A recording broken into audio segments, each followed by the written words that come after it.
Hello everyone, welcome to the detailed solution of Phys paper of NEET 2022.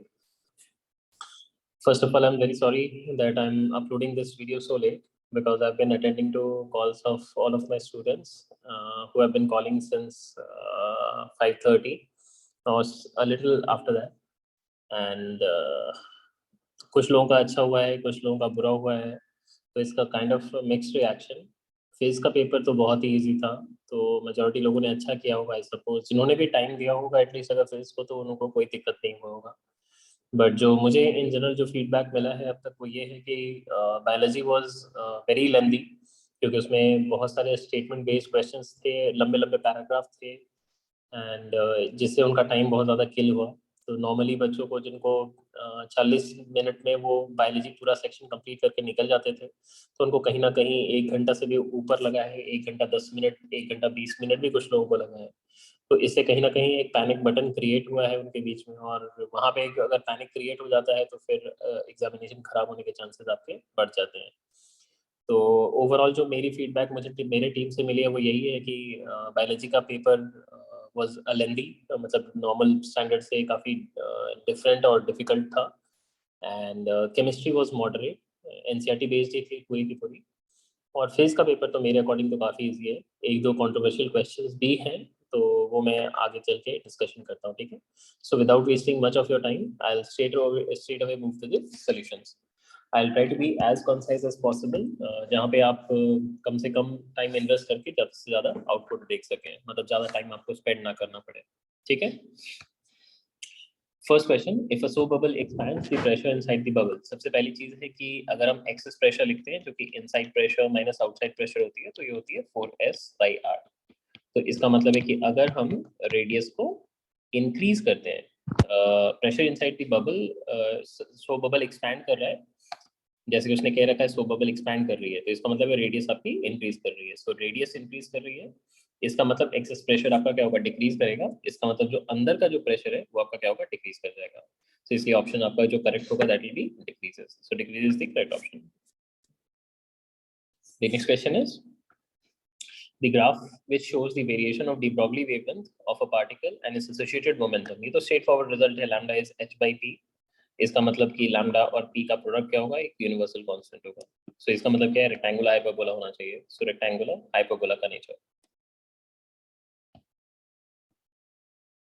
And ये clearly आपका option 3 में match कर रहा है। So this is option 3। Next is a body of mass 60 grams, data हमेशा highlight करेंगे। 60 grams experiences a gravitational force of 3 Newton when placed in a particular point. The magnitude of the gravitational field intensity at that point is। So gravitational field intensity जब आप करते हैं तो force per unit mass करते हैं। Force उसने already दे रखा है 3 न्यूटन का है, एंड मास इज 60 ग्राम। तो 60 को केजी में कन्वर्ट कर लीजिए तो 1000 से डिवाइड करना पड़ेगा। सो एक डेसिमल इधर गया, इधर 3 से 2 कट गया, एंड 100 का 2 50 से कट गया। सो ये 50 न्यूटन पर केजी आ रही है। So option 1 is the correct option.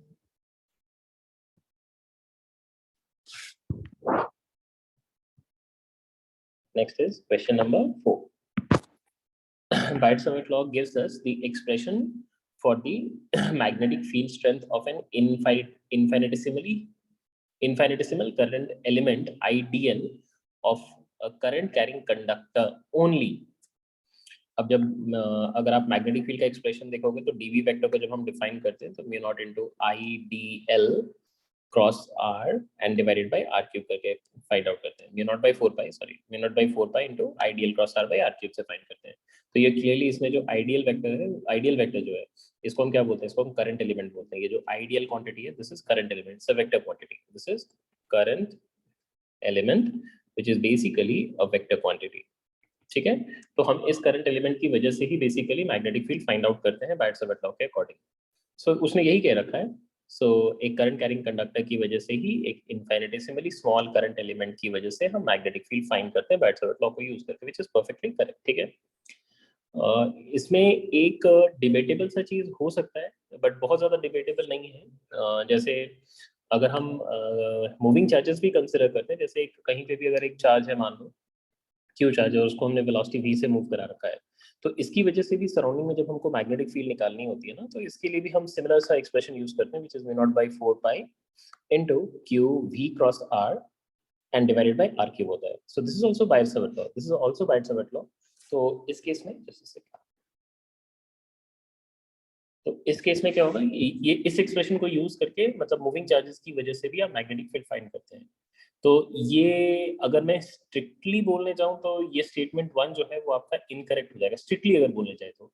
But ये जो सेकंड एक्सप्रेशन मैंने आपको दिखाया है, मूविंग चार्जेस की वजह से जो मैग्नेटिक फील्ड का एक्सप्रेशन हम फाइंड आउट कर रहे हैं, ये एक्सप्रेशन जनरली आपको बुक्स में नहीं मिलता है. तो इसलिए अगर हम स्कोप ऑफ एनसीईआरटी की बात करें तो उसके अकॉर्डिंग बस ऑप्शन 1 परफेक्टली फिट बैठ जाता है वहाँ पे. बट स्ट्रिक्टली स्पीकिंग वो स्टेटमेंट भी आपका इनकरेक्ट था. सेकंड ऑप्शन पे जाते हैं, सेकंड स्टेटमेंट पे जाते हैं. Biot Savart law is analogous to Coulomb's inverse square law of charge. ठीक है, एनालॉगस तो है, with the former being related to the field produced by a scalar source. Former मतलब कौन सा है? Biot Savart law. Biot Savart law is not produced by a scalar source, it is produced by a vector source. तो ये पूरा का पूरा line ही गलत हो गया. So this line is incorrect. तो अगर लाइन इनकरेक्ट होगा तो आगे कुछ चेक करने का जरूरत ही नहीं है. So option 1 is correct, option 2 is incorrect. मतलब statement 1 is correct, statement 2 is incorrect. तो स्टेटमेंट 2 इनकरेक्ट, स्टेटमेंट 1 करेक्ट. तो ऑप्शन 2 आपका करेक्ट हो जा रहा है. ये रहा. ठीक है. So this is the best option that we get. कुछ लोग मतलब ज्यादा सोचेंगे तो फिर जैसे ऑप्शन 4 भी मार्क कर सकते हैं. मतलब जैसे कि मैंने आपको बताया कि अगर आपको वो एक्सप्रेशन पता है B vector is V0/4 pi into Q V cross R by R cube, तो फिर उस केस में चांसेस है कि आप उसको भी मतलब ऑप्शन स्टेटमेंट ए को भी, स्टेटमेंट 1 को भी आप गलत मार्क कर लेंगे, मतलब गलत मार्क कर लेंगे, जो कि मुझे नहीं लगता है कि क्वेश्चन में उसने भी किया होगा. Next is this ratio of distances travelled by a freely falling body in first, second, third and fourth second. Consecutive seconds है. गैलीलियोस लॉ आप आराम से इसमें यूज कर सकते हैं. ये use Galileo's law, Galileo's law of odd numbers. ये सिंपली 1:3:5 हो जाएगा. 1:3:5:7. तो ये ऑप्शन आपका करेक्ट हो जाएगा. In a half wave rectification, if the input frequency is 60 Hz, then the output frequency would be. देखो फ्रीक्वेंसी तो तभी चेंज होगी जब टाइम पीरियड चेंज होगी. टाइम पीरियड चेंज हुई या नहीं हुई है.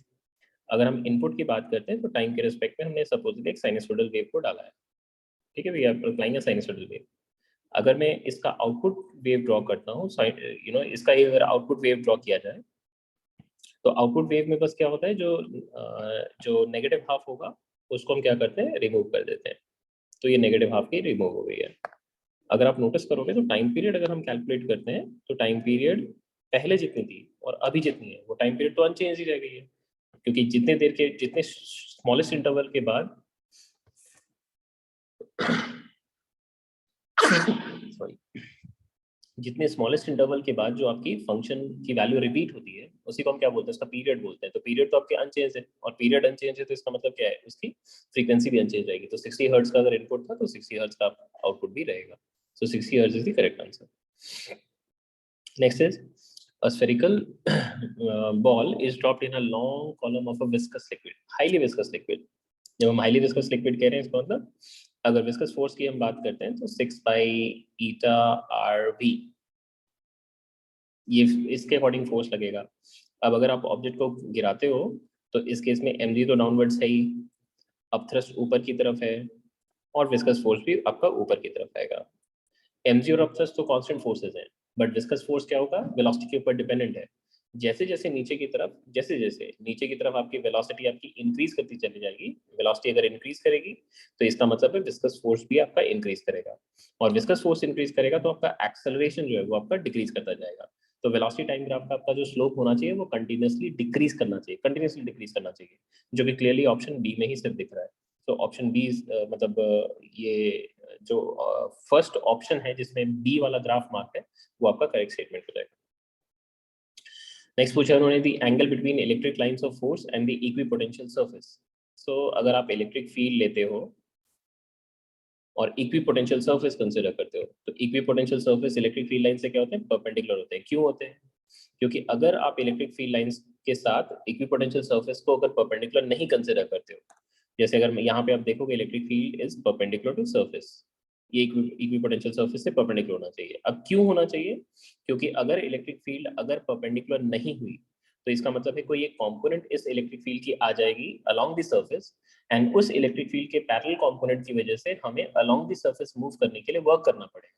और अगर वर्क करना पड़ा तो वो इक्विपोटेंशियल सरफेस नहीं हो सकता, क्योंकि इक्विपोटेंशियल सरफेस का मतलब है एक पॉइंट से दूसरे पॉइंट पे मूव करने के लिए हमें वर्क करने की जरूरत नहीं है, और इसी वजह से आपका एंगल एक ही पॉसिबल बनता है 90 डिग्री का। Next is as the temperature increases electrical resistance. ये तो आपको पता होना चाहिए कि रेजिस्टेंस, जब हम कंडक्टर के लिए बात करते हैं तो रेजिस्टेंस का जैसे ही हम मतलब जो फिनोमेना है कंडक्टर्स में और सेमीकंडक्टर्स में, तो उनमें थोड़ा सा डिफरेंट है। अब इसमें होता क्या है बेसिकली कि जब हम टेम्परेचर को इंक्रीज करते हैं तो इससे उसकी जो इलेक्ट्रॉन्स, फ्री इलेक्ट्रॉन्स की जो थर्मल वेलोसिटी है ये बढ़ती है। थर्मल वेलोसिटी बढ़ने से जो उसकी मीन फ्री टाइम होती है वो घट जाती है, क्योंकि फ्रीक्वेंसी ऑफ कोलिजन इंक्रीज करती है। तो फ्रीक्वेंसी ऑफ कोलिजन इंक्रीज करेगी तो आपका जो मीन फ्री टाइम है वो डिक्रीज करेगा। मीन फ्री टाइम डिक्रीज करेगा तो जो मोबिलिटी होगी इलेक्ट्रॉन की वो भी आपकी डिक्रीज कर जाएगी। मोबिलिटी आपकी ई टाउ बाई एम ई होती है, टाउ यहाँ पे मीन फ्री टाइम है, तो मोबिलिटी आपकी डिक्रीज करेगी। और जैसी मोबिलिटी डिक्रीज की, इसका मतलब कंडक्टिविटी आपका डिक्रीज कर गया, और कंडक्टिविटी डिक्रीज कर गया तो पक्का है उसका रेजिस्टेंस क्या होगा, इंक्रीज कर जाएगा। तो रेजिस्टेंस इंक्रीज करने से जो टेम्परेचर इंक्रीज करने से रेजिस्टेंस आपकी कंडक्टर्स के लिए इंक्रीज करती है। बट वही चीज अगर आप सेमीकंडक्टर्स की बात करेंगे तो सेमीकंडक्टर्स में जो नंबर ऑफ चार्ज कैरियर्स होती है वो एक्सपोनेंशियली इंक्रीज करती है टेम्परेचर के साथ। तो अगर हम टेम्परेचर को बढ़ाते हैं तो number of free charge carriers जो है, फ्री चार्ज कैरियर्स वो आपके एक्सपोनेंशियली ग्रो करते हैं। सो फॉर सेमीकंडक्टर्स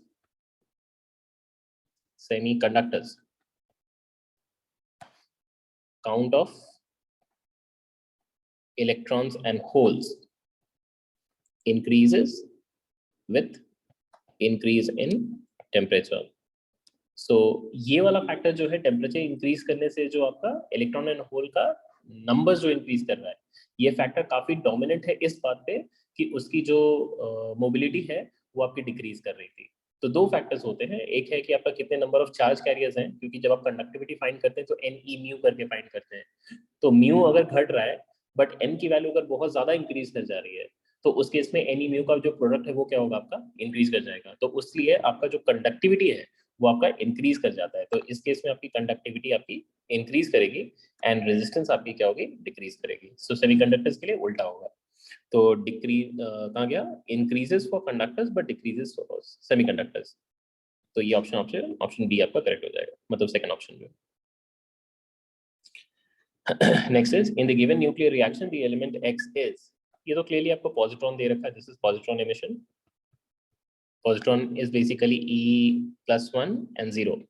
तो +1 से अगर एक +1 यूनिट का चार्ज किसी के पास है, अगर किसी एलिमेंट के पास, तो बैलेंसिंग करिए आप लेफ्ट हैंड साइड में जो count of number of protons है उसको बैलेंस करिए एंड मास नंबर को बैलेंस करिए। Count of number of protons अगर आप बैलेंस करोगे तो यहाँ पे 11 - 1 हो जाएगा, क्योंकि 1 तो ऑलरेडी इमिट हो चुका है, और यहाँ पे 22 + 0 ही रहेगा, क्योंकि 0 तो ऑलरेडी है वहाँ पे। तो इस केस में टोटल आपका जो होना चाहिए वो आपका 10 एटॉमिक नंबर होना चाहिए, 22 आपका मास नंबर होना चाहिए। So which is clearly in option 2। तो ये आपका नहीं होना जाएगा।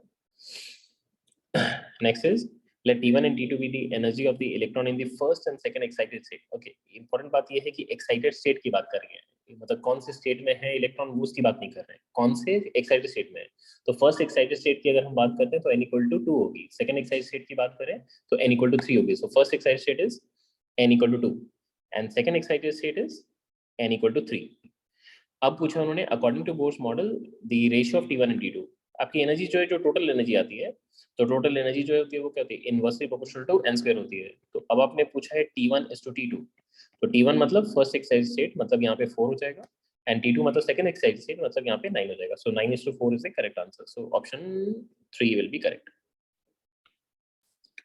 The ratio of radius of gyration of a thin uniform disk about an axis passing through its center।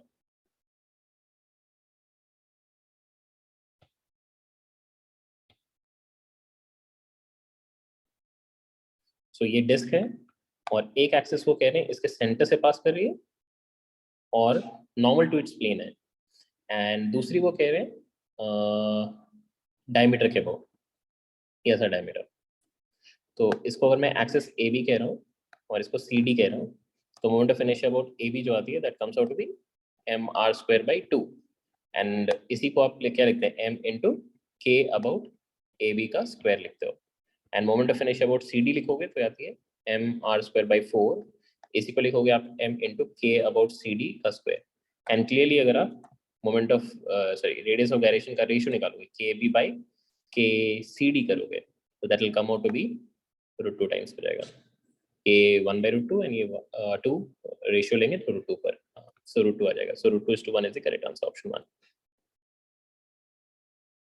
Next question is, when light propagates through a material medium of relative permittivity epsilon r and relative permeability mu r, the velocity of light is given by it. Straightforward result is this is 1/√under of epsilon into mu, और इस expression को जब आप लिखते हैं तो ये आती है √under epsilon naught mu naught into epsilon r mu r, और ये क्वांटिटी होगी c divided by √under epsilon r mu r। तो ऑप्शन आपका 3 करेक्ट हो जाएगा। Next is the energy that will be ideally radiated by a 100 kilowatt transmitter in 1 hour. So energy is simply power into time. So power into time करेंगे तो 100 into 10 to the power 3 and time is 3600 seconds. So ये आ गया आपके पास 36 into 10 to the power 1 2 3 4 5 6 7, so 36 into 10 to the power 7 joules, ये आपका correct answer हो जाएगा। So option 4 is the correct option. Next question is, an electric lift with a maximum load of 2000 kg. So ये एक lift है और इसका wait आपका 2000 g होगा, ठीक है। Is moving up with a constant speed of 1.5 metre पर सेकेंड। 1.5 मीटर पर सेकेंड है और इम्पोर्टेंट बात ये है कि ये कांस्टेंट है। The frictional force opposing the motion is 3000 Newton. मतलब इसके साइड वॉल्स पे आप ऐसे सोच सकते हैं, साइड वॉल्स पे यहाँ पे फ्रिक्शन फोर्स लग रही होगी एंड ये फ्रिक्शन आप लिख सकते हैं ये 3000 न्यूटन का है। अब ऑब्वियसली ये जो लिफ्ट होती है वो क्या होती है, केबल से ही पुल की जाती है, पुली सिस्टम पुली के थ्रू पुल की जाती है, बट उसको इफेक्टिवली पुल तो वही टेंशन ही करेगा। तो ये जो टेंशन है यहाँ पे ये कितनी होगी, सिंस ये कांस्टेंट वेलोसिटी से मूव कर रही है तो नेट फोर्सेस आपके बैलेंस होने चाहिए। तो टेंशन कितनी आएगी, mg प्लस फ्रिक्शन, तो ये हो गया 2000 g मतलब 20000 हो गया, और 20000 प्लस 3000 करेंगे तो 23000 आ जाएगा। सो 23000 न्यूटन का फोर्स है। एंड फिर आपको क्या करना है उसमें, minimum power delivered by the motor to the lift is, तो पावर की वैल्यू क्या होती है, फोर्स डॉट वेलोसिटी होती है, तो बस टेंशन से वेलोसिटी को मल्टीप्लाई कर दीजिए। सो ये 23000 एंड इसके साथ 1.5 मल्टीप्लाई हो जाएगा। 23000 से 1.5 ऑप्शन तो आपका 2 ही मैच कर रहा है और तो कुछ हो ही नहीं सकता है। Two resistors of resistances 100 ohms and 200 ohms are connected in parallel में connect किया। The ratio of the thermal energy developed in 100 ohms to that of 200 ohms in this given time is, तो हमें क्या करना है यहाँ पे, हमें एनर्जी फाइंड आउट करनी कितनी कंज्यूम कर रहे हैं वो लोग। तो एनर्जी क्या होगी, equal to power into time होगी। ये पावर कितना कंज्यूम कर रहा है उसके ऊपर डिपेंड करेगा, not the rated power but power consume जो करेगा वो। तो ये पावर कंज्यूम करेगा, टाइम से मल्टीप्लाई करेंगे। अब उसने तो ऑलरेडी टाइम का पैरामीटर दोनों के लिए सेम ले रखा है, तो इसलिए हम ये श्योर होकर कह सकते हैं कि एनर्जी प्रोपोर्शनल टू क्या होगी, आपकी पावर होगी। एंड पावर की वैल्यू जो आती है वो क्या होती है, जब पैरेलल में कॉम्बिनेशन में है तो जो भी हमने पोटेंशियल डिफरेंस अप्लाई किया उसका square and divide by resistance कर सकते हैं। दोनों के लिए तो कॉमन पोटेंशियल डिफरेंस अप्लाई किया गया, तो इसलिए बी की वैल्यू दोनों के लिए क्या आएगी, सेम आएगी। सो इससे आपको ये पता चला कि एनर्जी क्या होगी आपकी, इनवर्सली प्रोपोर्शनल टू रेजिस्टेंस आएगी। So therefore energy consumed by 100 divided by energy consumed by 200 अगर कैलकुलेट करोगे तो ये इनवर्सली प्रोपोर्शनल, इसलिए 100 नीचे एंड 200 ऊपर चला जाएगा, तो ये 2:1 आनी चाहिए। तो ये आपका ऑप्शन 1 करेक्ट हो जाएगा।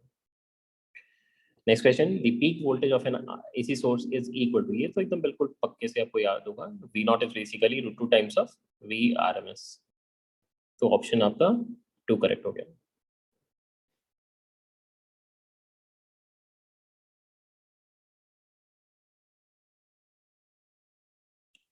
A shell of mass m is at rest initially. It explodes into 3 fragments having mass in the ratio 2:2:1। ठीक है, मतलब अगर मैं masses को चूज करूं तो 2x 2x and x choose कर सकते हैं, ठीक। If fragments having equal mass fly off at mutually perpendicular direction with a speed v, ये उसने इन्फॉर्मेशन जो दे रखा है ये चीज का इंपॉर्टेंस है हमारे लिए।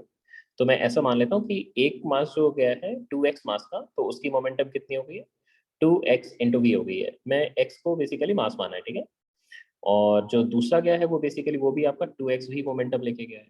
तो अगर इन दोनों का रिजल्टेंट मोमेंटम हम कैलकुलेट करते हैं तो ये कितनी आ जाएगी आपके लिए, this will come out to be 2 √2 times of xv आपकी मोमेंटम आ जाएगी।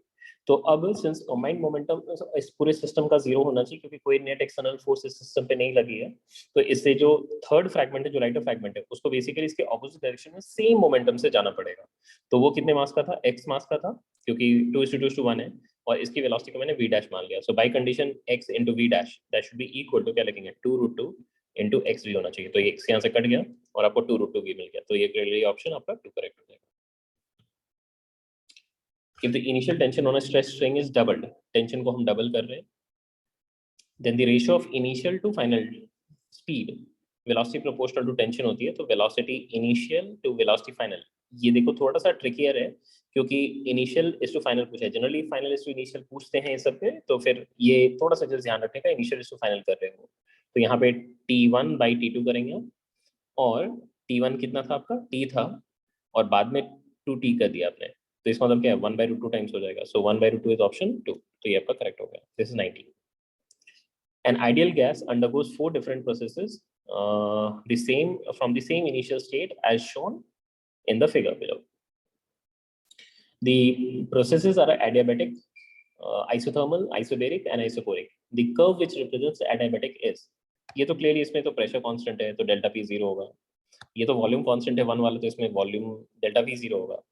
अब 2 और 3 में आपको कंफ्यूजन हो सकता है, बट इसमें कंफ्यूजन होने का कुछ नहीं है, क्योंकि जब आप dp/dv कैलकुलेट करते हैं किसी भी एक ऐसे प्रोसेस के लिए जिसमें pv कांस्टेंट है, अगर मान लेते हैं pv का पावर n कांस्टेंट है, तो इसके लिए जब आप dp/dv निकालेंगे तो आएगी minus of n into P by V आती है। तो जब आप एडायबिटिक प्रोसेस कंसिडर कर रहे हैं तो n की वैल्यू गामा होगी, और गामा क्या है? 1 से बड़ी होती है।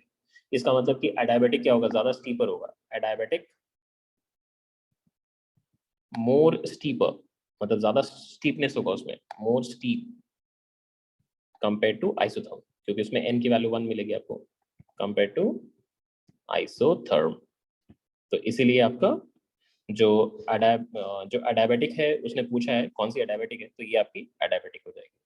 तो ऑप्शन 1 जिसमें 2 दे रखा उन्होंने। The next, the angular speed of a flywheel moving with uniform angular acceleration changes from 1200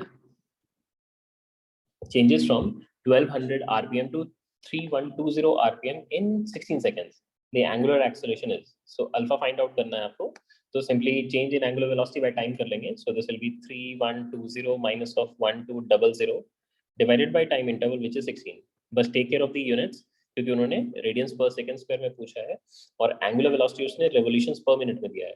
1 revolution is 2 pi radiance and पर मिनट मतलब 60 सेकंड्स। तो अब आपका कन्वर्जन ऑफ यूनिट कंप्लीट हो चुका है, तो ये डेसिमल हटा देते हैं यहाँ से, तो यहाँ से आपको मिल रहा है 312, और इसमें से 120 आपका सब्ट्रैक्ट हो जाएगा। तो यार ये आपके पास 192 divided by 16 into pi by 3 हो जाएगी। तो यहाँ से ये 16 है, यहाँ से कुछ कट रहा है क्या? 16, हाँ 16 का तो ये 12 का फैक्टर है, 16 टू हाँ 12, और ये 3 आपका 4 से कट जाएगा। So this is coming out to be 4 pi. So 4 pi आपका करेक्ट आंसर होना चाहिए। So this is the correct option. Phase, plane angle and solid angle.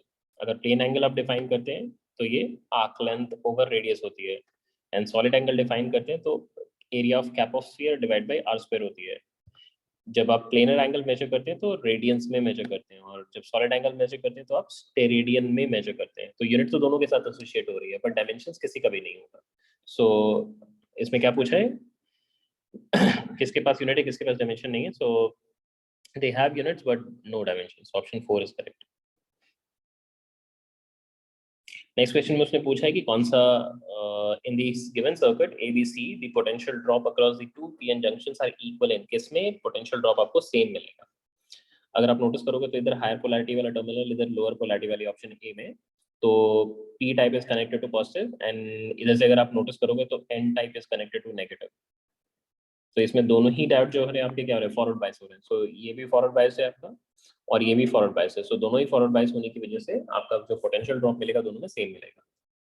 Second question पे अगर चले तो ये अगर नोटिस करोगे तो पी वाला पॉजिटिव टाइप से कनेक्टेड है, और इसमें अगर देखो तो पी वाला आपका नेगेटिव मतलब लोअर पोटेंशियल टर्मिनल से कनेक्टेड है। और इससे आपको पता चल रहा है कि एक आपका फॉरवर्ड बायस वाला कंडीशन में आ रहा है और एक आपका रिवर्स बायस वाले कंडीशन में आ रहा है, तो इसलिए दोनों में पोटेंशियल ड्रॉप आपको सेम नहीं मिलेगा। थर्ड वाले पे चले, तो थर्ड वाले में P is connected to positive and N is connected to negative, मतलब कि वापस से मतलब हायर प्रोबेबिलिटी, इसमें दोनों ही केस, दोनों ही क्या हो गया आपके फॉरवर्ड बायस हो गया, पहला वाला भी फॉरवर्ड बायस है, दूसरा वाला भी फॉरवर्ड बायस है। तो 23 में A और C जो है उसमें दोनों में आपको क्या मिलेगा, आपको दोनों ही डायोड के अक्रॉस पोटेंशियल डिफरेंस सेम मिलेगा। So both circuits A and C आपका करेक्ट हो जाएगा। In Young's double slit experiment, a student observes 8 fringes of a certain segment of screen when monochromatic light of 600 nanometer wavelength is used. If the wavelength of the light is changed to 400 nanometer, then the number of fringes observed will be. जो width of screen है वो क्या आपका fixed है, width of screen ये आपका fixed है, and therefore जो आपका अगर n नंबर ऑफ फ्रिंजेस मान लेते हैं किसी एक वेवलेंथ के लिए अकोमोडेट हो रही है और उसकी वेवलेंथ आपकी लैम्डा है, तो n इंटू बीटा ये आपको क्या देगा, fringe width, total screen width दे देगा। तो ये वाली क्वांटिटी आपकी क्या होनी चाहिए, कांस्टेंट होनी चाहिए। सो इसका मतलब है n1 beta 1 should be equal to n2 beta 2 आपको यूज करना है, और बीटा तो लैम्डा डी बाई डी होता है। सो डी और डी तो चेंज नहीं करे, capital D small D change नहीं कर रहे हैं, इसका मतलब सिंपली क्या हो जाएगा, n1 lambda 1 will be equal to n2 lambda 2 कर रहे होंगे।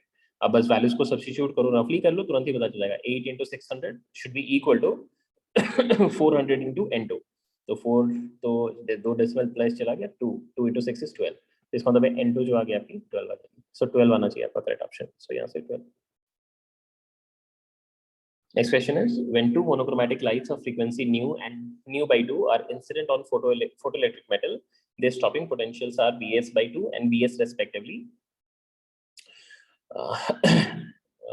The threshold frequency for this metal is, हम ये लिख सकते हैं कि H into nu minus of nu threshold will be equal to E into Vs by 2, और सेकेंड केस में जब हम लिखेंगे तो लिखेंगे H into nu by 2 minus of nu naught is equal to E into Vs। तो यहाँ से अगर आप नोटिस करोगे तो ये रेशियो आपकी हाफ आ रही है, इसी को सिंप्लीफाई करें तो 2 nu minus of 2 nu naught is equal to nu by 2 minus of nu naught। सो यहाँ से आ रही है आपके पास 3 nu by 2 is equal to nu naught। अब यहाँ पे क्लियरली वो कह रहे हैं कि जो यहाँ पे एक इंटरेस्टिंग चीज नोटिस करो, ये टेक्निकली तो ये ऑप्शन आपका मैच कर गया है, ये ऑप्शन 3 मैच कर गया है, पर टेक्निकली देखो क्या आ रहा है, nu is coming out to be 2/3 of nu naught, मतलब थ्रेशोल्ड का 2/3 फ्रीक्वेंसी है। बट हमको फोटो इलेक्ट्रिक एमिशन कराने के लिए तो कम से कम कितनी फ्रीक्वेंसी लेनी पड़ती है, थ्रेशोल्ड की कम से कम तो लेनी पड़ती है, या तो उससे ज्यादा या उससे इक्वल, बट उससे कम लेके तो नहीं कर सकते। तो इसलिए टेक्निकली क्या गया हो गया आपका इनकरेक्ट क्वेश्चन है।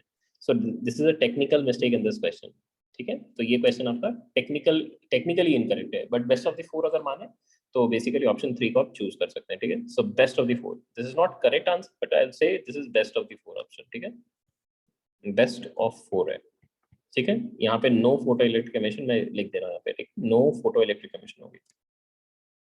बट ये चलिए आगे बढ़ते हैं। A square loop of side 1 meter and resistance of 1 ohms is placed in a magnetic field of 0.5 Tesla. If the plane of the loop is perpendicular to the direction of the field, the magnetic flux through the loop is. So this is a loop, और इसके साथ perpendicular to loop आपका magnetic field apply कर रखा है, तो obviously flux आएगा। तो ये flux की वैल्यू कितनी होगी, simply magnetic field into area कर लेंगे, resistance का कोई काम नहीं है यहाँ पे। तो this is 0.5 into 1 का square and that becomes 0.5 Weber. So Weber आपका answer, so option 1 is correct. Next is, two hollow conducting spheres of radius r1 and r2 have equal charges. The potential would be, किसका potential बड़ा किसका छोटा होगा, बस ये लिखना है। So potential का जो standard expression है वो क्या है, conducting spheres के लिए potential is equal to k q over r। अब q उसने ऑलरेडी कह रखा है सेम है, तो इसका मतलब पोटेंशियल क्या होगी आपकी इनवर्सली प्रोपोर्शनल टू r होगी, मतलब जिसकी रेडियस बड़ी होगी उसके लिए पोटेंशियल कम आएगी, और जिसमें रेडियस छोटी होगी उसके लिए पोटेंशियल ज्यादा आएगी। So potential will be more for smaller, गलत, हाँ सही करेक्ट है, क्योंकि रेडियस छोटी होगी तो पोटेंशियल ज्यादा आएगी, तो ऑप्शन 1 ही करेक्ट हो गया। ऑप्शन 2 बस ठीक है, अब तो चेक करने की जरूरत नहीं है। Next is copper wire of length 1 metre, copper wire का लेंथ दे रखा है 1 मीटर है, रेडियस दे रखा है 10⁻²/√π में, इलेक्ट्रिकल रेजिस्टेंस भी दे रखी है आपको 10 ओम्स का है, एंड करंट डेंसिटी पूछा है। तो जे की वैल्यू को जैसे आप निकालते हैं तो क्या करते हैं आप, सिग्मा इंटू ई लिखते हैं, राइट। और सिग्मा को आप रेजिस्टेंस के टर्म्स में अगर लिखेंगे तो कैसे लिखेंगे, R is rho L over A, and rho is basically 1/सिग्मा, so sigma into L by A.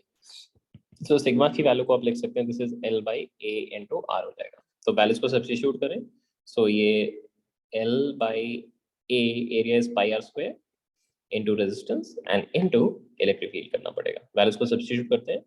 So space थोड़ा सा कम है, जिसमें रीअरेंज करता हूँ। सो L is 10 divided by pi into radius का स्क्वायर करना है। So radius is 10 to the power -4 by pi हो जाएगा ये, into resistance which is again 10।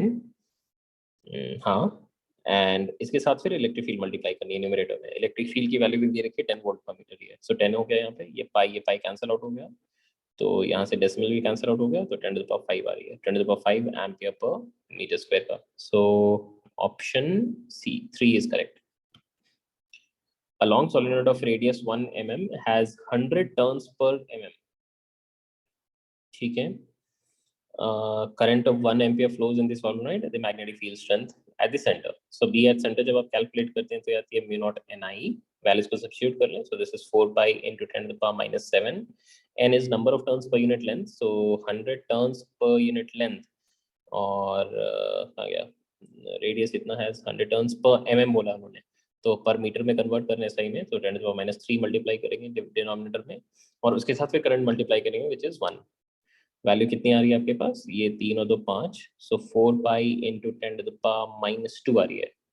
सो 4 पाई मतलब 12.56 into 10 to the power -2, so option 1 is correct.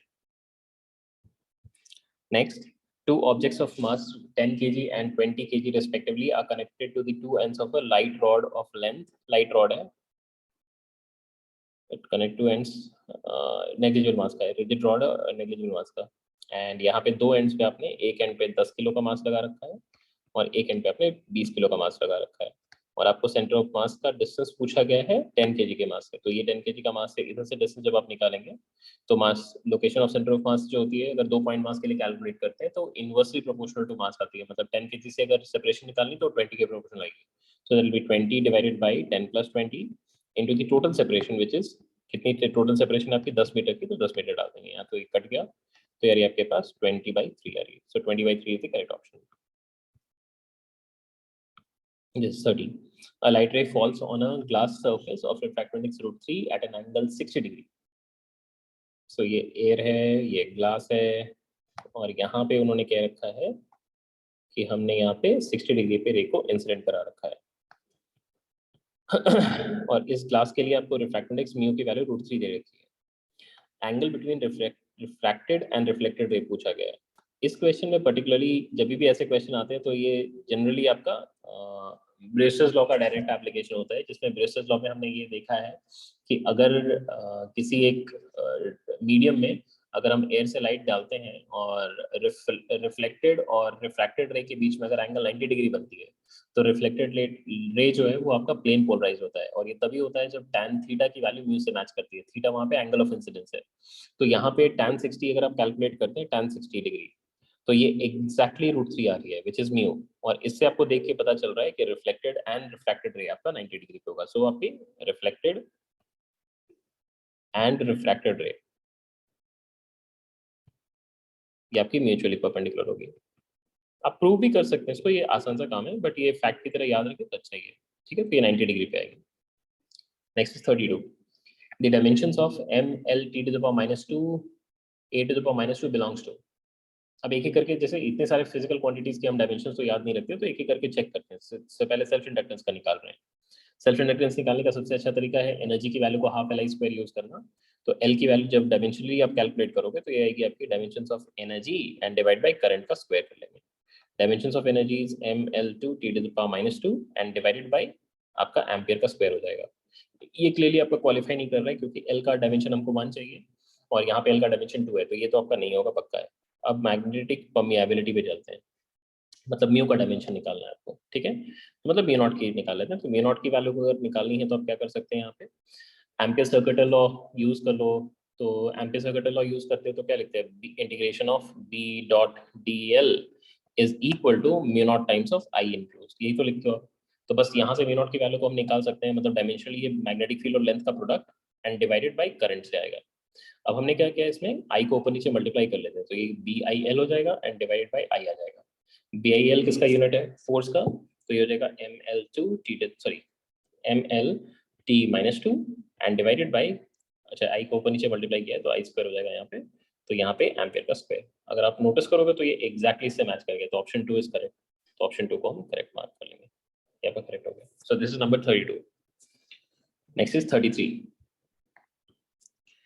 The displacement time graph of two moving particles make an angle 30 degree and 45 degree with the x-axis as shown in the figure. The ratio of their respective velocity is. Position time graph का जब आप slope find करते हैं तो velocity तो आपका simply इसका slope हो जाएगा dx by dt, which is basically slope. और ये स्लोप आपका अगर मैं कैलकुलेट करूंगा तो पहले 30 डिग्री मतलब tan 30 and divided bye tan 45 करना पड़ेगा आपको, एंड ये क्लियरली आपका 1:√3 आएगा। तो option 3 is the correct option. A biconvex lens of radius of curvature 20 centimeter each if the refractive index of the material of the lens is 1.5। ये एकदम बिल्कुल स्ट्रेट फॉरवर्ड रिजल्ट्स होते हैं कि अगर अगर बाइकन्वेक्स लेंस है या बाइकनकेव भी हो सकता है, R1 R2 दोनों सेम है, R मान लेते हैं, एंड म्यू की वैल्यू अगर 3/2 दे रखी है तो इस केस में फोकल लेंथ ही आपकी रेडियस ऑफ कर्वेचर के इक्वल आती है, और वो कितनी हो गई यहाँ पे 20 centimetre, and therefore power calculate करेंगे तो 1/20 सेंटीमीटर्स में है, जो कि आपका 5 डायप्टर हो जाएगा। सो 5 डायप्टर आपका आंसर होना चाहिए। ये हार्डली 10 सेकंड्स का क्वेश्चन था। नेक्स्ट इज इसमें मैच करना है कि कौन सी इलेक्ट्रोमैग्नेटिक वेव किस रेंज में लाई करती है वेवलेंथ के लिए। तो एक बार जस्ट ऑप्शंस को मैच कराना शुरू करते हैं। सबसे इमीडिएटली जो मेरे दिमाग में आ रही है बिना सोचे समझे वो ये है एक्सरेज का रेंज, क्योंकि एक्सरेज का जो रेंज होता है वो आपका ऑलमोस्ट 1 एंगस्ट्रॉम से लेके 100 एंगस्ट्रॉम के बीच में होता है। तो 1 एंगस्ट्रॉम भी अगर कंसिडर करते हैं तो 10⁻10 का ऑर्डर आ जाएगा। तो ये तो आपका मैच कर रहा है। सो डी में आपका 1 आना चाहिए। डी में 1 अगर आप देखोगे तो ऑप्शन 1 तो नहीं हो रहा है, बट ये तीनों में से कोई एक हो सकता है। अब इसके बाद फिर इसमें बाद मैच कराना शुरू करते हैं। अगर हम रेडियो वेव्स की बात करते हैं तो रेडियो वेव्स सबसे बड़े वेवलेंथ का है। इस इनमें तो सबसे बड़े वेवलेंथ का ही मिलेगा आपको। तो उसमें अगर आप देखोगे तो 10⁻2 का सबसे बड़ा रेंज जो आपका दिख रहा है वो यही है। तो 10⁻2 आपका आना चाहिए ऑप्शन ए के लिए। ऑप्शन ए के लिए 2, तो क्लियरली आपका ये 3 में आ गया, 3 में मैच कर गया। This is 35।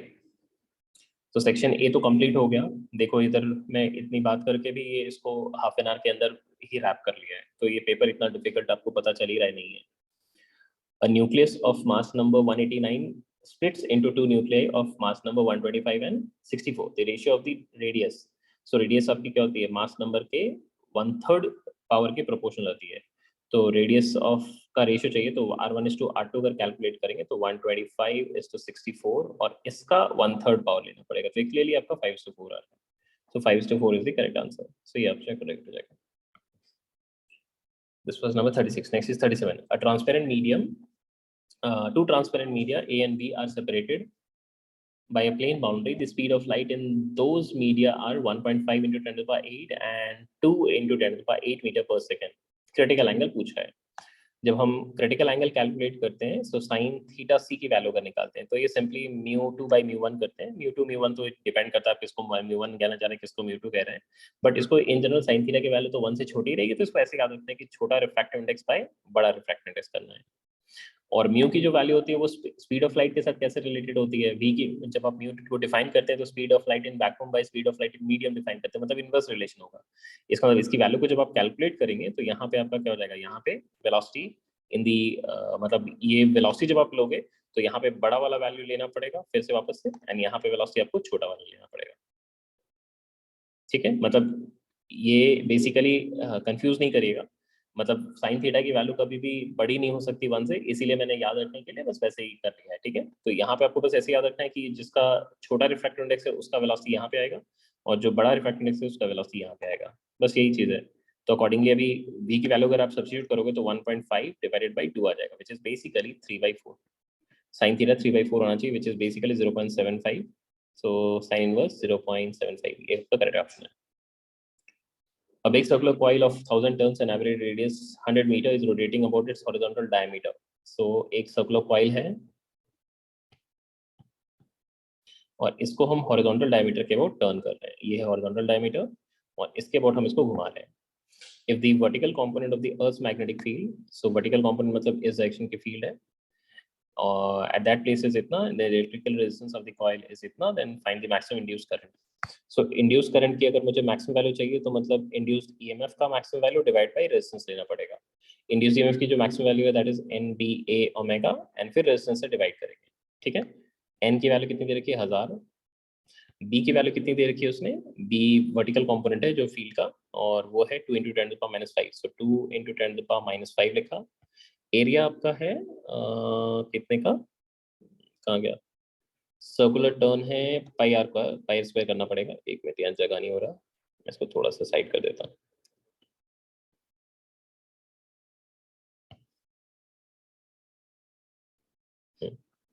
सो एरिया लेंगे अभी, एरिया आ रही है आपकी पाई आर स्क्वायर करेंगे, सो पाई इंटू 10⁻²।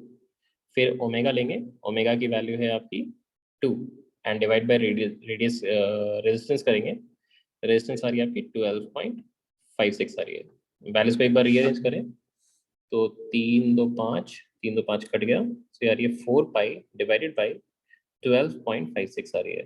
4 पाई तो खुद ही 12.56 है, मतलब ये तो वैल्यू 1 हो गई है। सो इसका मतलब है 1 एम्पियर का करंट फ्लो करेगा यहाँ, 38 का 1 आएगा। नेक्स्ट उसने बोला है कि डायमेंशनली हमको मैच कराना है, किसका किससे मैच कर रहा है। इसमें ग्रेविटेशन कांस्टेंट का निकालते नहीं है, पहले पोटेंशियल एनर्जी निकालते हैं। पोटेंशियल एनर्जी बेसिकली क्या होगा, एनर्जी होगा, तो ml/T⁻²⁻² आना चाहिए। सो बी के साथ 4 मैच करेगा। बी के साथ अगर आप 4 देखोगे तो फर्स्ट दोनों ऑप्शन में मैच कर रहा है। अब आप ग्रेविटेशनल पोटेंशियल पे जाओ। ग्रेविटेशनल पोटेंशियल क्या होती है, एनर्जी पर यूनिट मास होती है।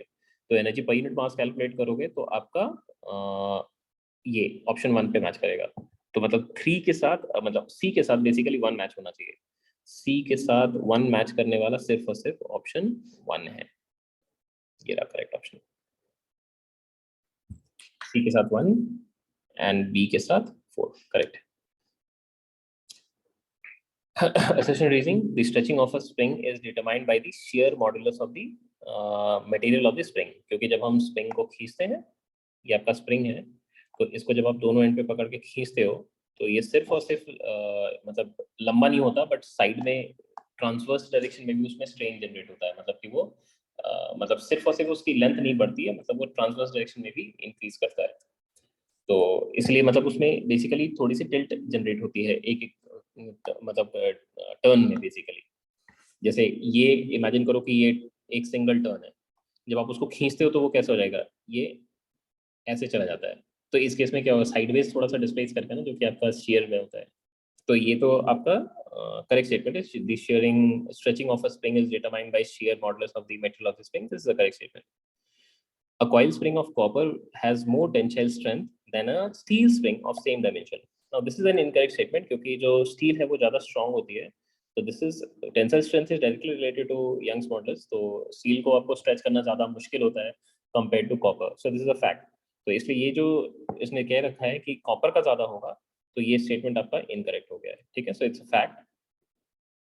तो ये आपका इनकरेक्ट हो गया। तो ऑप्शन रीजन तो आपका इनकरेक्ट हो गया, तो आपका तो ऐसा ऑप्शन एक ही बचता है। So option A is true but reason is false, so option 2 is correct, ये हो जाएगा।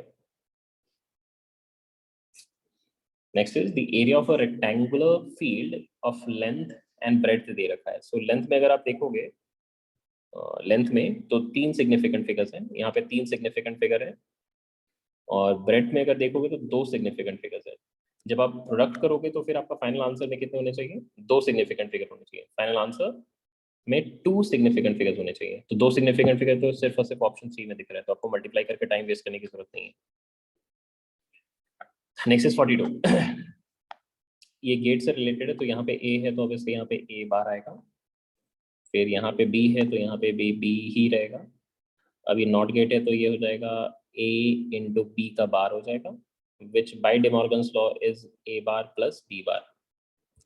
फिर यहाँ पे अगर आप देखोगे तो यहाँ पे आ रहा है आपके पास ए बार और बी का bar, which by De Morgan's law can be written as A plus B bar हो जाएगा। अब इनका एंड करना है। जब आप एंड करोगे मतलब ए बार प्लस बी बार लिया और इसके साथ मल्टीप्लाई किया आपने ए प्लस बी बार को मल्टीप्लाई किया। अब एक एक करके स्पैन करें तो ए ए बार प्लस ए ए बार हो गया, फिर आपका A bar plus A B bar plus A bar B bar and plus B bar का स्क्वायर मतलब बी बार ही हो जाएगा। ए बार तो 0 हो गया, अब ए बी बार लिखा एन प्लस, इसमें से काम करते हैं बी बार को कॉमन आउट कर लेते हैं, तो ये हो जाएगा ए बार प्लस वन हो जाएगा। तो इसको हम लिख सकते हैं A B bar N plus B bar, क्योंकि वन में कुछ भी ऐड करो तो सेम ही रहेगा, वन ही रहेगा। अब बी बार कॉमन आउट कर लें तो ये आपका ए प्लस वन आ जाएगा, और ए प्लस वन वापस से क्या है आपका वन ही है, इसका मतलब ये बी बार आ रहा है। मतलब कि basically not complement of B मिलना चाहिए, मतलब बी का जो भी इनपुट वैल्यू होगा उसका बस कॉम्प्लीमेंट करके आपको चेक करना है। तो फर्स्ट में चेक करते हैं, जीरो का वन मिल रहा है, वन का जीरो मिल रहा है, जीरो का जीरो ये नहीं होगा, सो ये नहीं हो सकता, ठीक है, सो ये आपका गलत हो गया। फिर नेक्स्ट में चेक करते हैं, जीरो का वन, वन का जीरो, जीरो का वन, वन का zero, so this is correct, ये ऑप्शन आपका करेक्ट हो गया, सो this is the correct option. Next is volume occupied by molecules contained in 4.5 kg of water at STP if intermolecular forces vanish away। ठीक है, सो STP का definition क्या है कि 1 मोल, अगर हम बात करें 1 मोल, तो ये ऑक्युपाई करता है 22.4 लीटर्स। तो अगर मैं 4.5 kgs में कितने मोल है पहले वो निकाल लेते हैं, तो 4.5 इंटू 10⁻³ kgs को ग्राम में कन्वर्ट किया, एंड फिर molecular mass of hydrogen, sorry water, which is 18 ग्राम, सो 18 से डिवाइड कर दिया, तो ये हो गई आपकी मोल्स, टोटल मोल्स जितने हमारे पास हैं वाटर के, ये हमको पता चल गया है। तो इसलिए हमारे पास जो रिक्वायर्ड वॉल्यूम होगा that will be 22.4 litres. Litres को आप मीटर क्यूब में कन्वर्ट कर लो, तो 1 लीटर होती है 10⁻³ cc, और 1 cc होती है 10⁻⁻6 मीटर क्यूब। फिर इसके साथ मल्टीप्लाई होगा 4.5 इंटू 10⁻³ एंड फिर डिवाइड होगा 18। तो अगर आप नोटिस करोगे 10⁻³ 10⁻³ 10⁻⁻6 ये आपस में गए, यहाँ से डेसिमल हटा देते हैं तो यहाँ से 100 आ जाएगा, ये तो आपका 9 2 से चला गया, ये 9 5 से चला गया, ये 2 आपका 112 से चला गया, और कुछ गलत किया मैंने, 112 इंटू क्या गलत कर दिया है, 22.4 इंटू 10⁻³ 10⁻⁻6 एंड 4.5, ठीक है, तो क्या है 9, अच्छा 9 5 होगा ना यहाँ पे, ये गलत, दिस इज 9 5, ठीक है। अभी ये 5 आपका 20 से कट जाएगा, तो ये तो 56 डिवाइड बाई 10 है बेसिकली, तो 5.6 आ रही है, 5.6 मीटर क्यूब आएगी, ये आपकी करेक्ट ऑप्शन हो जाएगी। This is 43। ये थोड़ा सा डाइसी है, ये क्वेश्चन थोड़ा मेरी हद से मतलब जो मेरी समझ है उसके अकॉर्डिंग तो इसमें एक भी ऑप्शन मैच नहीं कर रहे हैं। लेट्स सी, अभी इसका लॉजिक बताता हूँ आपको। A Wheatstone bridge is used to determine the value of unknown resistance x, ठीक है, by adjusting the variable resistance y as shown in the figure. For most precise measurement of x, precision चाहिए आपको ज़्यादा, मतलब ज़्यादा इसको, मतलब ज़्यादा प्रिसाइज का एक मतलब तो ये है कि आप कितने लीस्ट काउंट कितना छोटा है, एक तो लिटरल मीनिंग ये निकल रहा है, बट मैं उस पर नहीं जा रहा हूँ, मुझे लगता है ये एक्यूरेसी से रिलेटेड क्वेश्चन है, सो आप किसमें सबसे ज़्यादा एक्यूरेट मेजरमेंट कर पाएंगे वो ये जानना चाह रहे हैं। तो बैलेंसिंग कंडीशन अगर आप लगाएंगे तो आप सिंपली लिख सकते हैं कि P और Q का रेशियो आपका X और Y से मैच करना चाहिए। तो अगर आपने X कैलकुलेट किया यहाँ से तो P Y ओवर Q आ जाएगी। सो देयरफॉर अगर आप एरर कैलकुलेट करेंगे तो del X by X निकालेंगे तो that will be del P by P plus del Y by Y and plus del Q by Q हो जाएगा। अब अगर आप नोटिस करो एक एक करके ऑप्शंस पे चेक करें तो should be approximately equal, should be approximately equal and R small. पहली चीज तो ये है कि अगर आप पी एन क्यू को स्मॉल, रेजिस्टेंसेस पी के एन क्यू के बारे में बात हो रही है यहाँ पे, ठीक है, तो पी एन क्यू को अगर आपने स्मॉल ले यहाँ पे, तो पी एन क्यू स्मॉल होने से 1/P एन 1/Q जब आप कैलकुलेट करोगे तो वो वैल्यू क्या आएगी आपकी, लार्ज आ जाएगी। सो इसीलिए ये ऑप्शन जो है कि अप्रोक्सीमेटली इक्वल एंड स्मॉल होना चाहिए, तो स्मॉल वाला लॉजिक में तो ये फिट नहीं बैठ रहा है, ठीक है। तो स्मॉल अगर लेंगे तो पी और क्यू अगर आपने स्मॉल लिया तो इससे आपका डेल्टा एक्स जो होगा वो आपका लार्ज आएगा, तो इसलिए ये डिजायरेबल नहीं है, तो ऑप्शन 1 आपका इनकरेक्ट हो जाएगा। Should be very large and unequal. अब वेरी लार्ज भी आपका डिस्कार्ड होता है, क्यों वेरी लार्ज डिस्कार्ड होता है कि अगर मान लेते हैं कि ये रेजिस्टेंसेस बहुत बड़े हैं तो ऑब्वियसली इस केस में क्या होगा, इस ब्रांच का रेजिस्टेंस बहुत ही बड़ा आएगा, राइट। इंडिविजुअल ब्रांचेस के ऊपर के जो ब्रांचेस हैं उनके रेजिस्टेंसेस बहुत बड़ी आएंगी, तो इसीलिए जब आप यहाँ से करंट सेंड करोगे तो बहुत ही छोटा करंट जाएगा, बहुत ही छोटा करंट। और अगर बहुत ही छोटी करंट अगर इधर से पास कर रही है तो फिर इस केस में यहाँ पे जो करंट जाएगा बहुत ही छोटा रहेगा। तो इसीलिए इस गैल्वेनोमीटर के हेल्प से वो जो नल डिफ्लेक्शन चाहिए हमको, वो हम डिफ्लेक्शन कभी उसमें एक्चुअली नहीं देख पाएंगे, कभी नहीं देख पाएंगे। मतलब अगर बैलेंस नहीं भी होगा तो भी हम डिफ्लेक्शन नहीं देख पाएंगे, क्योंकि करंट इतनी छोटी फ्लो कर रही होगी कि गैल्वेनोमीटर में डिफ्लेक्शन शो करना मुश्किल होगा। तो इसीलिए ये बहुत ही लार्ज होने से बेसिकली क्या होगा, गैल्वेनोमीटर आपका इनसेंसिटिव हो जाएगा। यहाँ पे इधर से गैल्वेनोमीटर आपका इनसेंसिटिव हो जाएगा। Galvanometer will be will become, लिख लेते हैं, will become insensitive। ठीक है, इसीलिए ये भी डिजायरेबल नहीं है। Do not play any significant role, ये तो गलत बात होगा, क्योंकि मतलब कुछ भी रोल नहीं प्ले कर सकता है तो ऐसे नहीं बोलेंगे, क्योंकि पी एंड क्यू की वैल्यूज पे डिपेंडेंट तो आपका एरर आएगा ही, तो ये तो पक्का है। फिर उन्होंने कह रखा है should be approximately equal to 2x। अब दो गुना क्यों होना चाहिए, इसके पीछे मेरे पास कोई लॉजिक नहीं है, तो मैं श्योर होकर कह सकता हूँ कि 1 2 3 तो गलत है। अब मतलब फोर्थ वाला ही बेसिकली मोस्ट लाइकली आपका ट्रू लग रहा है। बट उन्होंने इसको भी नहीं किया होगा, उन्होंने जो दिया होगा मैं श्योर हूँ कि शुड बी अप्रोक्सीमेटली इक्वल, ये दिया होगा। अब इसके पीछे लॉजिक क्या है, इक्वल के पीछे लॉजिक क्या है, मैं आपको वो बताता हूँ कि उनके दिमाग में क्या चल के वो आंसर कर रहे होंगे। क्योंकि इसको वो रिलेट कर रहे हैं मीटर ब्रिज के एक्सपेरिमेंट से। मीटर ब्रिज का एक्सपेरिमेंट हमने क्लास में भी ये कवर किया है। मैं एक बार जस्ट आपको अपना क्लास का नोट्स एक बार जस्ट दिखाता हूँ यहाँ पे कि हमने क्या कवर किया था वहाँ पे। ये देखो, ये आपका मीटर ब्रिज का सेटअप है। I just show you detail one. तो ये मीटर ब्रिज का सेटअप है, इसमें हमने क्या कर रखा है, इसमें एक नोन रेजिस्टेंस है जिसको मैंने आर के मार्क किया है, और एक अननोन रेजिस्टेंस है जिसको आर यू के मार्क किया है। और ये जो ब्लैक कलर की लाइन दिख रही है, ये बेसिकली हमारा गैल्वेनोमीटर वायर है, सोचो। तो इसमें क्या होता है कि जब आप बैलेंस कंडीशन लेते हैं तो ये इन दोनों के रेजिस्टेंस का रेशियो इन दोनों पार्ट के रेजिस्टेंस से रेशियो से मैच करना चाहिए। तो वही चीज हमने यहाँ पे किया हुआ है। तो इससे आपको नॉन रेजिस्टेंस और अननोन रेजिस्टेंस का रेशियो आपको एक्स के टर्म से मिल जाता है। तो यहाँ से अपन ने अननोन रेजिस्टेंस की value in terms of non resistance calculate कर ली है। अब पूछा है कि इसमें से एक्यूरेसी सबसे ज्यादा कब होती है, मतलब इसमें जैसे आप अगर नोटिस करोगे तो हमने ये रेजिस्टेंस जो अननोन वैल्यू ये कैसे निकाला, ये लेंथ x को मेजर करके निकाला। लेंथ x मेजर किया तो ऑब्वियसली 100 - x को भी मेजर कर रखा है। तो ये दोनों ही लेंथ जो है वो क्या है, मेजर्ड लेंथ है। और लेंथ में अगर एरर हुआ है तो ये जो रेजिस्टेंस कैलकुलेट कर रहे हैं उसमें भी आपका क्या होगा, एरर प्रोपेगेट करेगा। So error is propagating, error of length is propagating in error of resistance. ठीक है, वो वहां पे जा रहा है।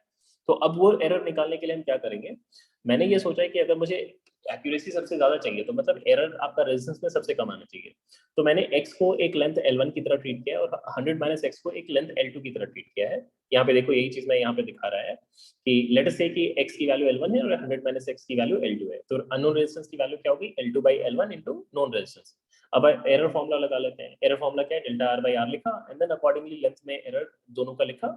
नॉन रेजिस्टेंस में तो कोई एरर नहीं है क्योंकि वो एक्जैक्टली नॉन है, उसको हमने माना। तो इसको सिंप्लीफाई करोगे तो अगर आप नोटिस करोगे तो यहाँ पे डेल्टा एल को डेल्टा L1 और डेल्टा L2 क्या है, लीस्ट काउंट एरर है जो उन दोनों के लिए ऑब्वियसली सेम होगा। तो हमने डेल्टा एल को कॉमन आउट कर लिया है, आपके पास बना L1 + L2/L1 L2। L1 + L2 तो फिक्स क्वांटिटी है, मतलब दोनों लेंथ का सम करेंगे तो 100 सेंटीमीटर ही आएगा मीटर ब्रिज में। और उसके बाद फिर डिनोमिनेटर में आपके क्या है, L1 L2 का प्रोडक्ट है। तो इसका मतलब ये आया कि अगर मुझे एरर सबसे कम रखनी है तो डिनोमिनेटर में जो L1 L2 है उसका प्रोडक्ट सबसे ज्यादा रखना पड़ेगा। तो कभी भी अगर दो चीजों का सम कांस्टेंट होता है, यहाँ पे क्या है, L1 L2 जो दो चीजें हैं उनका सम कांस्टेंट है और उनका प्रोडक्ट मैक्सिमाइज करना है, तो उनको बेसिकली इक्वली डिवाइड करना होता है। तो ये आप डिफरेंशिएशन से भी कर सकते हैं, बट मैं आपको एक इन जनरल तरीका बता रहा हूँ, उसको याद रखिएगा, ठीक है। सो उन्होंने क्या कर रखा, कहीं ना कहीं ये इससे रिलेट करके इस क्वेश्चन को फ्रेम किया है, जो कि टेक्निकली एक चीज गड़बड़ हो गई है। गड़बड़ क्या हुई है कि यहाँ पे ये जो लेंथ है, इधर का जो लेंथ है, इधर का लेंथ, ये वाली लेंथ और इधर की जो लेंथ है, एक्चुअली एरर ये दोनों में ही है, दोनों में ही एरर है। और इन दोनों का सम जो है वो एक फिक्स क्वांटिटी है, लेंथ का सम फिक्स्ड है। जबकि पिछले वाले क्वेश्चन, जो क्वेश्चन एग्जाम में जो क्वेश्चन आया हुआ है, उस क्वेश्चन में ऐसा कुछ नहीं हो रहा है, उस क्वेश्चन में ऐसा कुछ भी नहीं हो रहा है। तो इसीलिए उससे कहीं रिलेट करके कर रहे हैं, इस वजह से मतलब मुझे लगता है कंफ्यूजन क्रिएट हो रही है। तो मैं तो इसको डाइसी में मान के रख रहा हूँ, मतलब I am not answering any of the correct option, but मुझे लग रहा है कि आंसर की मोस्ट लाइकली आपका 1 में उन्होंने मार्क किया होगा, ठीक है।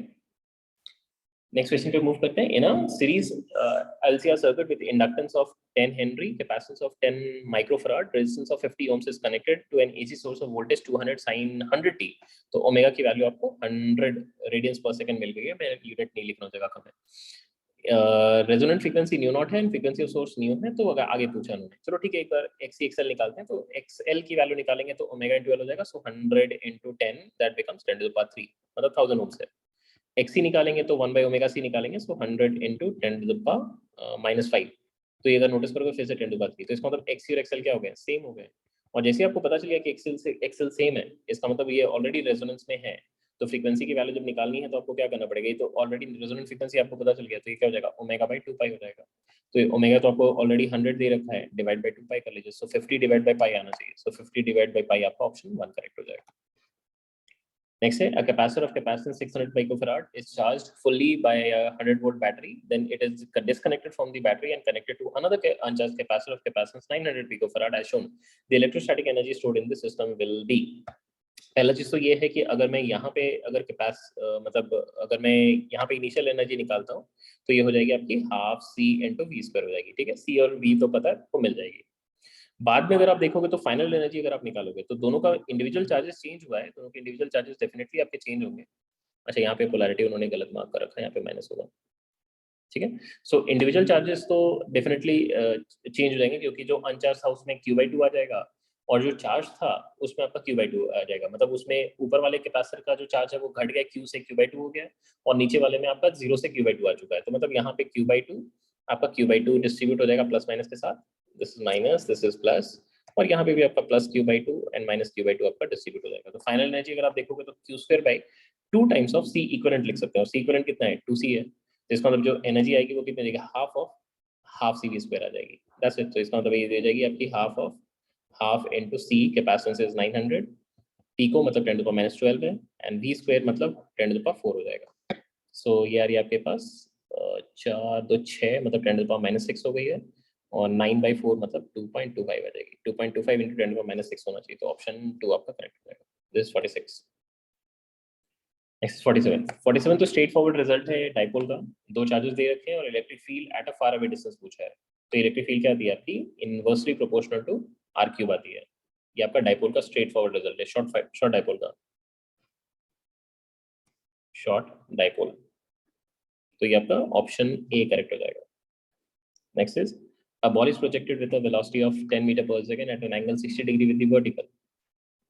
ये 10 मीटर पर सेकंड से वर्टिकल के साथ 60 डिग्री है, तो हॉरिजॉन्टल के साथ आपका 30 हो जाएगा। अब पूछा स्पीड एट हाईएस्ट पॉइंट, आपको पता है हाईएस्ट पॉइंट पे वेलोसिटी हॉरिजॉन्टल होती है, और हॉरिजॉन्टल कंपोनेंट तो चेंज नहीं करती है, तो 10 cos 30 मतलब √3/2 मतलब 5√3 मीटर पर सेकंड आपकी टॉप मोस्ट पॉइंट पे वेलोसिटी होनी चाहिए। तो ऑप्शन आपकी ए करेक्ट हो जाएगी। Next is from ampere circuital law, for a long straight wire of circular cross section, a steady current, the variation of magnetic field inside and the outside region of the wire is। इसमें तो आपका magnetic field proportional to R होती है, sorry proportional to R होती है for internal point, मतलब R less than capital R के लिए, एंड जो बी की वैल्यू होती है वो प्रोपोर्शनल टू 1/r आती है फॉर ग्रेटर देन मतलब एक्सटर्नल पॉइंट्स के लिए, so greater than equal to capital R के लिए। तो लीनियरली इंक्रीज करेगी as a function of distance r up to the boundary of the wire, and then decreasing with 1/r dependence on the outside region. तो ये option आपका 2 correct हो जाएगा। Two pendulums of length 121 centimeter and 100 centimeters start vibrating in phase. At some instant, the two are at their mean position in the same phase. Okay. तो एक साथ start कर रहे हैं एक ही जगह से, ऐसे सोचो। The minimum number of vibrations of the sort of pendulum after which the two are again in phase. तो जब भी दोनों फिर से सेम फेज में आएंगे, तो अगर मान लेते हैं जैसे इसमें क्लियरली दिख रहा है कि इंटीजर नंबर ऑफ ऑसिलेशंस कर रहे हैं, तो इंटीजर नंबर ऑफ ऑसिलेशंस करने का मतलब है कि वापस से जहाँ पे स्टार्ट किया उन्होंने वहीं पे ही आएंगे वापस से। तो मान लेते हैं इसमें नंबर ऑफ ऑसिलेशंस एक की N1 हुई है और दूसरे की N2 हुई है, तो टोटल टाइम जो बीती हुई होगी वो तो दोनों के लिए कॉमन होगी। तो time spent is basically N1 into T1 and N2 into T2, ये दोनों के लिए आपकी सेम होनी चाहिए। तो N1 N2 का अगर हम रेशियो कैलकुलेट करते हैं, सो N1 N2 का अगर रेशियो कैलकुलेट करें तो सिंपली ये T2 और T1 का रेशियो आएगा। T2 और T1 का रेशियो निकालेंगे तो सिंपली क्या हो जाएगा, L2 और L1 का रेशियो आ जाएगा। अब L2 और L1 का रेशियो निकालेंगे तो ये L2 है आपका 100, अच्छा तो ये है आपका 100 और ये है आपका 121। तो ये क्लियरली आपको दिखेगा ये 10/11 का आ रहा है, सो 10:11 आ रही है। मतलब जो मतलब N1 जो है, N1 और N2 इनका रेशियो जो आ रहा है वो आपका 10:11 आ रहा है। तो N1 की जो मिनिमम वैल्यू होगी वो कितनी होनी चाहिए आपकी 10, और N2 की जो मिनिमम वैल्यू होनी चाहिए वो कितनी होनी चाहिए आपकी 11, राइट। अब इसमें से स्मॉलर पेंडुलम कौन सा था, स्मॉलर पेंडुलम कौन सी थी आपकी, ये वाली। तो इसके लिए नंबर ऑफ ऑसिलेशंस कितने हैं आपके 11, तो 11 ऑप्शन आपका करेक्ट होगा। So option 4 is the correct answer, ठीक है। This is all that I had to cover. I hope आपको ये सोल्यूशन पसंद आएगा, एंड जितनी ब्रीफ में हो सका मैंने इसको कंप्लीट किया। आप कमेंट करके बताना कि आपको अगर किसी क्वेश्चंस में अगर डाउट हो तो मैं उसको क्लैरिफाई कर दूंगा। Thank you and I hope आप सब अच्छा कर रहे होंगे।